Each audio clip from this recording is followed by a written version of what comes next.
अगर आप भी चाहते हैं बिट्टू मलंगिया इंटरटेनमेंट का ऑडियो वीडियो सबसे पहले आप तक पहुंचे, तो लाल बटन को दबाकर चैनल को सब्सक्राइब करें और बेल आइकन दबाना ना भूलें।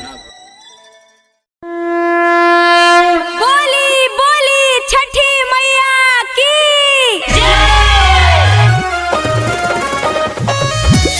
Presented by Bittu Malangiya entertainment, Chahat recording studio Muzaffarpur.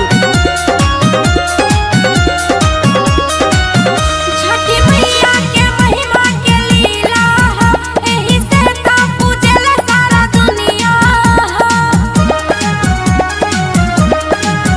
Chhathi Maiya के महिमा के लीला हो, एही से तो पूजेला सारा दुनिया हो।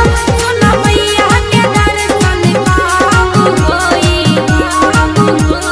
और रख दी हब सब होई, अलल नानू ताप होई, और रख दे हब सब होई, अलल नानू ताप होई।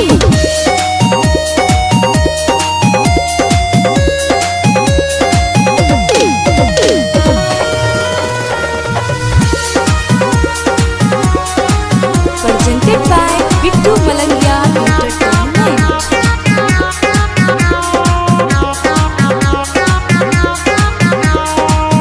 रउआ घटिया पर भीड़ पलागल, मैया कहिए से असरा बजागल।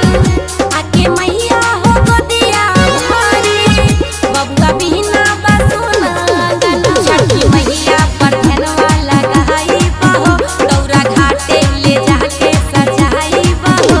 सुना मैया के दर्शन कब होई, और रख दे हब सब होई, अलल नानू ताप होई, और रख दे हब सब होई, अलल नानू ताप होई। Presented by Bittu Malangiya Entertainment, चाहत रिकॉर्डिंग स्टूडियो मुजफ्फरपुर।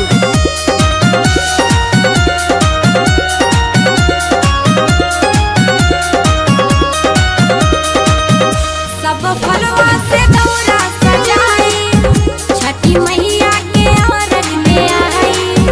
होई गइले राजा भोर हरिया, रउआ पेन्ही न जल्दी पियरिया। रात के महिमा पार बाटे हो, करे चंदन राकेश को हर बाटे हो। पूरा मनसा के सपना कब होई, और रख दे हब सब होई, अलल नानू ताप होई, और रख दे हब सब होई, अलल नानू ताप होई। Presented by Bittu Malangiya Entertainment।